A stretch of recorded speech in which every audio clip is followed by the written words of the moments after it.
Si tu as besoin d'argent pour réaliser ton projet, alors cette vidéo est clairement pour toi. Dans cette vidéo, je t'apporterai 4 conseils ou bien 4 éléments que tu dois inclure obligatoirement dans ta demande de financement si tu t'en vas voir un bailleur de fonds. Alors, pour commencer déjà cette vidéo, je dois te rappeler que les jeunes, oui, quand je dis les jeunes, c'est des personnes qui n'ont pas encore démarré un projet. Bref, ceux qui se disent qu'ils n'ont pas encore des sous, assez de moyens, mais qui ont assez de projets. Alors, au quotidien, nous recevons assez de lettres de financement. X envoie une lettre, bon, je veux 10 000, je veux 30 000, je veux 100 000, je veux 2 millions pour lancer tel projet. C'est un projet hyper rentable, c'est un projet qui va apporter une certaine valeur ajoutée, c'est un projet qui va développer le pays d'ici. Non, non, non, non, non, non, ça ne marche pas, ça ne marche pas. Dans cette vidéo, tu as clairement 4 éléments que je vais te donner. Tu peux même prendre les notes, ça te permettrait de savoir exactement ce que tu dois inclure dans ta demande de financement. Avant réellement de commencer cette vidéo, je tenais à présenter mes sincères excuses pour les 2 semaines passées. J'étais hyper saturé par un boulot. Ceux qui m'ont appelé très souvent, c'est ma secrétaire qui a décroché. Et l'échange n'était pas toujours ce que vous attendiez de moi. Donc je suis franchement désolé. Je crois que les choses se sont rétablies. Nous sommes jeudi, le 21 août, et je suis déjà disponible. Donc les appels, c'est moi qui les reçois. Les dossiers, je vais les traiter normalement. Donc je dis encore une fois de plus, désolé.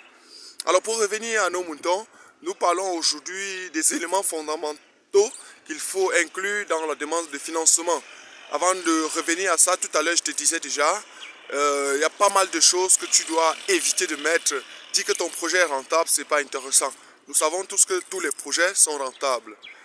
Tu ne peux même pas imaginer le nombre de projets que j'ai investi et j'ai perdu mon argent. Donc aujourd'hui, ça ne nous dit plus grand chose quand un individu se prononce et il signale que non, il veut faire un projet hyper rentable.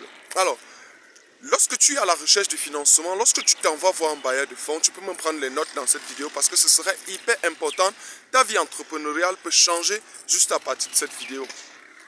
Alors, la première chose que tu dois faire, c'est chercher le problème que tu veux résoudre. Oui, quelle est la difficulté que les gens rencontrent et ton projet vient donc résoudre cette difficulté. Si tu n'as pas de problème que tu veux résoudre, alors ton projet ne peut jamais être rentable. J'imagine que tu veux fabriquer des trucs que les gens n'aiment pas, que les gens ne désirent pas. Et pourquoi tu recherches le financement? Aucun bailleur ne peut financer un projet qui ne résout pas un problème qui le concerne aussi. Parce qu'il faudrait te rassurer. Il ne faudrait pas aller prendre des financements pour aller faire quelque chose que le financeur lui aussi déteste déjà. Donc attention, attention. Il faudrait faire ce tri sélectif pour t'assurer qu'effectivement tu es sur la bonne voie. Voilà. La deuxième des choses, c'est quelle est la solution que tu proposes à ce problème? Oui, mon gars, tu as signalé plutôt un problème et puis il te faut trouver une stratégie pour résoudre. Et la solution que tu proposes, c'est ça ton projet. Ah ouais.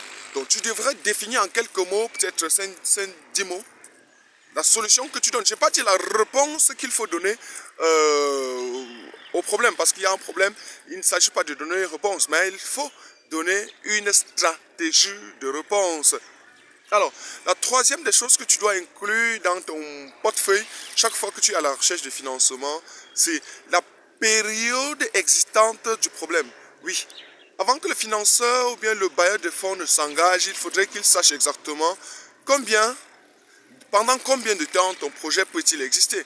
Si c'est un problème ponctuel, alors le gars va hésiter. Donc, tu devrais, dans ta demande, inclure la stratégie de pérennisation. Je veux dire, tu devrais dans ta demande exactement dire comment tu comptes faire pour que ton projet soit éternel et que le financeur soit bénéfique pendant une bonne durée. Voilà, et que le financeur soit bénéfique pendant une bonne durée. La dernière des choses que je vais prévoir pour toi dans cette vidéo, c'est tu dois dans ton cahier de charge présenter pourquoi c'est toi qui dois résoudre le problème. Oui, parce que tout le monde peut résoudre le même problème que tu es en train de nous signaler.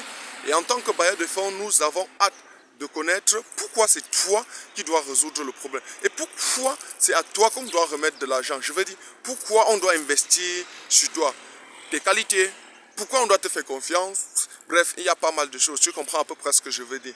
Donc, si tu as pris les notes, c'est très intéressant. Travaille sur ce que je t'ai demandé pendant cette semaine et je crois que tu peux garder ça. Lorsque je organise des conférences, on organise des rencontres, vous pouvez participer très souvent. Pourquoi ne pas parler de vos projets aux différents collaborateurs, aux différents partenaires qui sont présents. Je crois que ça t'aidera. Et si la vidéo t'a plu, partage-la, envoie à une personne et qu'on se reprenne dans une vidéo. Donc, c'était Kana Ivaris.